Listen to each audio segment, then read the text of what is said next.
उधर जंग के दौरान ईरान के पलटवार के बीच अमेरिका ने अपनी परमाणु क्षमता वाली बैलिस्टिक मिसाइल का परीक्षण करके खलबली मचा दी। खबरों के मुताबिक कैलिफोर्निया के समुद्री तट पर अमेरिकी फौज ने मिनटमैन 3 बैलिस्टिक मिसाइल का सफल परीक्षण किया। अमेरिकी फौज ने इस परीक्षण को नियमित प्रक्रिया का हिस्सा बताया, लेकिन अमेरिकी फौज के इस परीक्षण ने पूरी दुनिया का ध्यान खींच लिया, क्योंकि अमेरिकी फौज ने जिस LGM-30G मिनटमैन 3 ICBM का परीक्षण किया वो कोई मामूली मिसाइल नहीं है। इस मिसाइल को डूम्सडे मिसाइल यानी कयामत के दिन की मिसाइल कहा जाता है।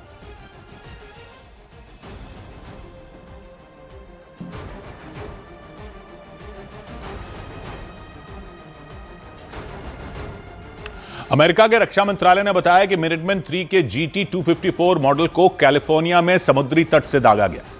इस ताकतवर मिसाइल ने प्रशांत महासागर के ऊपर करीब 5000 किलोमीटर की दूरी तय की और मार्शल द्वीप समूह पर पहले से तय किए गए टारगेट को बेहद सटीक तरीके से भेद दिया।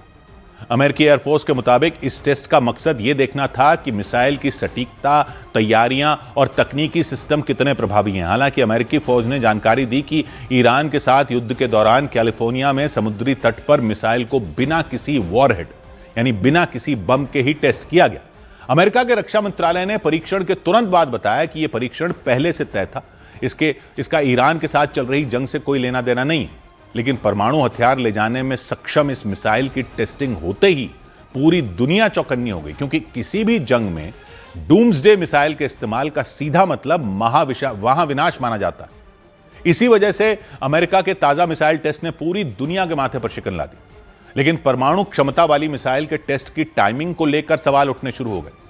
माना गया कि अमेरिका ने ईरान को अपनी ताकत का एहसास कराने के लिए भयंकर तबाही लाने वाली इस घातक मिसाइल का टेस्ट किया। कयामत की मिसाइल नाम से मशहूर अमेरिका की यह मिसाइल करीब 24,000 किलोमीटर प्रति घंटा की रफ्तार से उड़ान भर सकती है। इस भयानक स्पीड की वजह से इसे पकड़ना बेहद मुश्किल होता है। करीब 10,000 किलोमीटर की दूरी तक यह अपने दुश्मन को तबाह करने की ताकत रखती है। यानी यह मिसाइल इतनी लंबी दूरी तय कर सकती है कि अमेरिका से लॉन्च होकर दुनिया के लगभग किसी भी हिस्से तक पहुंच सकती है। मिनटमैन 3 बैलिस्टिक मिसाइल को समंदर, जमीन और हवा तीनों जगहों से लॉन्च किया जा सकता है। यह मिसाइल भारी भरकम परमाणु बम अपने साथ ले जा सकती है, ऐसे बम जिनकी ताकत जापान के हिरोशिमा पर गिराए गए परमाणु बम से 20 गुना ज्यादा हो सकती है। 6 अगस्त 1945 को अमेरिका ने अपने B-29 बॉमर से जापान के हिरोशिमा पर लिटिल बॉय नाम का परमाणु बम गिराया था। लिटिल बॉय बम का वजन 4400 किलो था। परमाणु बम गिरते ही वहां करीब 80,000 लोगों की मौत हो गई थी। और जब ईरान के साथ छिड़ी जंग के दौरान अमेरिका ने हिरोशिमा पर गिराए गए परमाणु बम से ज्यादा ताकतवर बम ले जाने वाली मिसाइल का टेस्ट किया तो पूरी दुनिया अलर्ट हो गई। 1960 के दशक की शुरुआत में अमेरिका ने तब के सोवियत संघ और अब के रूस के खिलाफ जंग लड़ने के लिए एक ऐसी मिसाइल बनाने का काम शुरू किया था जो बेहद ताकतवर हो और लंबी दूरी तक हमला कर सके। अमेरिकी फौज को रूस के अचानक परमाणु हमला करने का डर था, इसलिए उसे ऐसी मिसाइल चाहिए थी जो कुछ ही मिनटों में लॉन्च भी हो सके। अमेरिका ने काफी रिसर्च के बाद मिनटमैन मिसाइल को तैयार किया था।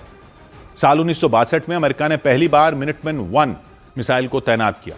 उस वक्त ये दुनिया की ऐसी पहली इंटरकॉन्टिनेंटल बैलिस्टिक मिसाइल थी, यानी एक कॉन्टिनेंट से दूसरी कॉन्टिनेंट जो ठोस ईंधन से चलती थी। इसका मतलब यह था कि मिसाइल लंबे समय तक हमले के लिए बिल्कुल तैयार रह सकती थी। इसी वजह से इसे दुश्मन पर दागने में कुछ ही मिनटों का समय लगता था। इसके कुछ साल बाद मिनटमैन 2 और साल 1970 में मिनटमैन 3 को अमेरिकी सेना में शामिल कर लिया गया था। मिनटमैन 3 की सबसे बड़ी खासियत यह थी कि एक ही मिसाइल में कई परमाणु बम ले जाए जा सकते थे। मतलब ये एक ही मिसाइल से कई अलग अलग ठिकानों पर एक साथ हमला किया जा सकता था। खबरों के मुताबिक मौजूदा समय में अमेरिका के पास लगभग 400 मिनटमैन 3 मिसाइलें हैं। उधर अमेरिका के अखबार द वॉल स्ट्रीट जर्नल ने दावा किया कि जंग के दौरान अमेरिका और इजराइल के हमले के बाद जमीन के नीचे मौजूद ईरान के मिसाइल भंडार उसी के लिए मुसीबत बन गए। ऐसा इसलिए क्योंकि ईरान ने अपनी खतरनाक मिसाइलों और दूसरे घातक हथियारों को बचाने के लिए जमीन के नीचे बड़े बड़े ठिकाने बनाए थे, या यूं कहें कि ईरान ने जमीन के नीचे हथियारों के कई शहर बना दिए थे। और ईरान की तरफ से जमीन के नीचे बनाए गए हथियारों के उन ठिकानों के वीडियो भी जारी किए गए।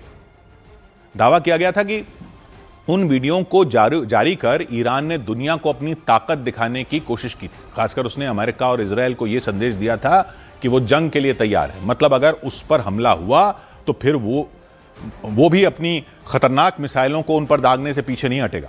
लेकिन अमेरिका के अखबार द वॉल स्ट्रीट जर्नल की एक रिपोर्ट में इस बात का दावा किया गया कि ईरान की यह रणनीति उसी पर भारी पड़ गई।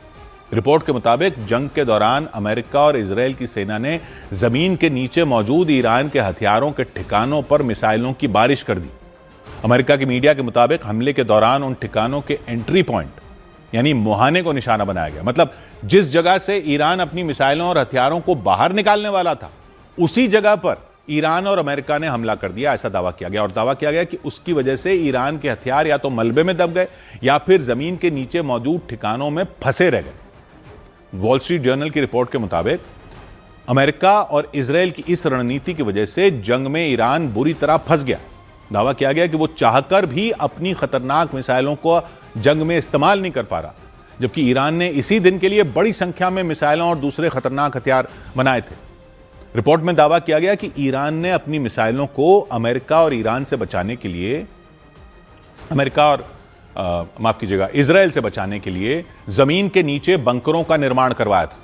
रिपोर्ट के मुताबिक ईरान के कई इलाकों में जमीन के नीचे हथियारों के शहर बना दिए गए थे ताकि वक्त आने पर वो अपने दुश्मनों को करारा जवाब दे सके। लेकिन जब युद्ध शुरू हुआ तो ईरान की यह रणनीति अमेरिका और इजराइल के आगे धरी की धरी रह गई। पश्चिमी मीडिया के मुताबिक जमीन के नीचे मौजूद ईरान के हथियारों के ठिकानों को तबाह करने के लिए अमेरिका ने बंकर बस्टर बमों का इस्तेमाल किया था और अमेरिका ने पिछले साल जून में भी ईरान के परमाणु ठिकानों को ध्वस्त करने के लिए बंकर बस्टर बमों का ही इस्तेमाल किया था। अमेरिका ने ईरान के जिन परमाणु ठिकानों को तबाह किया था वो पहाड़ों के नीचे बनाए गए थे, उन पर मिसाइलों का असर नहीं होता था। इसी वजह से अमेरिका ने ईरान के परमाणु ठिकानों पर अपने सबसे ताकतवर हथियार में एक बंकर बस्टर बम गिराया था। और अमेरिका के अखबार वॉल स्ट्रीट जर्नल ने दावा किया कि इस बार भी अमेरिका ने जमीन के नीचे मौजूद ईरान के हथियारों के ठिकानों को इसी बंकर बस्टर बम से उड़ा दिया। रिपोर्ट के मुताबिक हथियारों के ठिकानों पर हमले के बाद अमेरिका और इजराइल के लड़ाकू विमान और ड्रोन उनके ऊपर उड़ान भर रहे हैं ताकि अगर ईरान की मिसाइलें या दूसरे हथियार सुरंग से बाहर निकाले गए तो उन्हें तबाह किया जा सके। मतलब जंग शुरू होने से पहले ईरान जिसे अपनी सबसे बड़ी ताकत समझ रहा था, वो जंग शुरू होने के बाद उसकी बड़ी कमजोरी बन गई।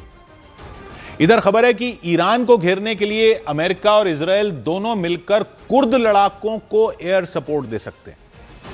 इस खबर के बाद माना जा रहा है ईरान में विद्रोह की चिंगारी भड़काने की साजिश रची गई और अनुमान लगाया गया कि ईरान के खिलाफ चल रही जंग में अब एक नया मोर्चा खुल सकता है। कहा जा रहा है कि ईरान और इराक की सीमा के नजदीक कुर्द लड़ाकों को हथियार और सैन्य मदद देकर अमेरिका और इजराइल ने नई चाल चली है ताकि पश्चिमी ईरान में वहां के सुरक्षा बल पर हमले करवाए जाएं। दावे के मुताबिक इसका सबसे बड़ा मकसद यह है कि सीमा पर लड़ाई छेड़कर ईरान की सेना को वहां उलझाया जाए और देश के अंदर वहां की सरकार के खिलाफ विद्रोह की आग भड़काई जाए। और कहा जा रहा है इसी मकसद से अमेरिका और इजराइल ने फैसला लिया कि वो लंबे वक्त से ईरान की सरकार का विरोध कर रहे कुर्द लड़ाकों की मदद करेंगे। दावा है कि अगर कुर्द लड़ाकों ने पश्चिमी ईरान में हमले किए तो ये दोनों देश अपने लड़ाकू विमानों से उनकी मदद करेंगे। बताया जा रहा है कि अमेरिका की खुफिया एजेंसी CIA और ईरान के कुर्द लड़ाकों के बीच इस मुद्दे पर सीक्रेट मीटिंग भी हुई थी और दावे के मुताबिक अगर कुर्द लड़ाके पश्चिमी ईरान में ईरानी सुरक्षा बल को चुनौती देते हैं तो ईरान को कई मोर्चों पर जंग लड़नी पड़ सकती है। ऐसे में उसकी सेना की परेशानी और बढ़ सकती है और इसका सीधा फायदा उसके दुश्मनों को मिल सकता है, क्योंकि उन इलाकों में उथल पुथल बढ़ी तो ईरान के लिए सबसे बड़ा खतरा सीमा पर नहीं बल्कि देश के अंदर से भी पैदा हो जाएगा।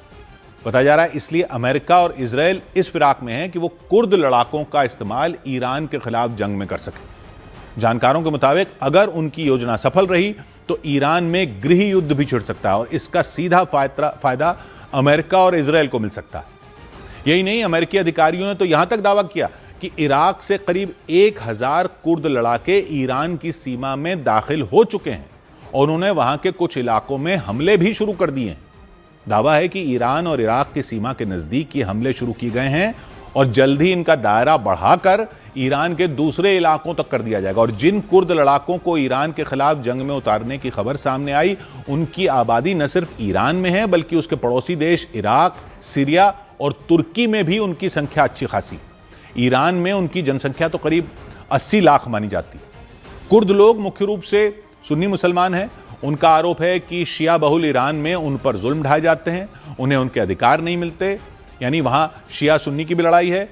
इसी वजह से कुर्द लड़ाके लंबे वक्त से ईरान में अपनी लड़ाई लड़ रहे हैं, जबकि ईरान की सुरक्षा एजेंसियां कुर्द लड़ाकों की गतिविधियों को अपने देश के लिए खतरा मानती। इस बीच माना जा रहा है कि अगर कुर्द लड़ाकों ने अमेरिका और इजरायल के इशारे पर ईरान में हमले करने शुरू कर दिए तो ईरान की मुश्किल और बढ़ सकती है। हालांकि ईरान की सेना ने दावा किया कि उसने कुर्द लड़ाकों के प्लान को नाकाम करने के लिए उनके खिलाफ अभियान शुरू कर दिया।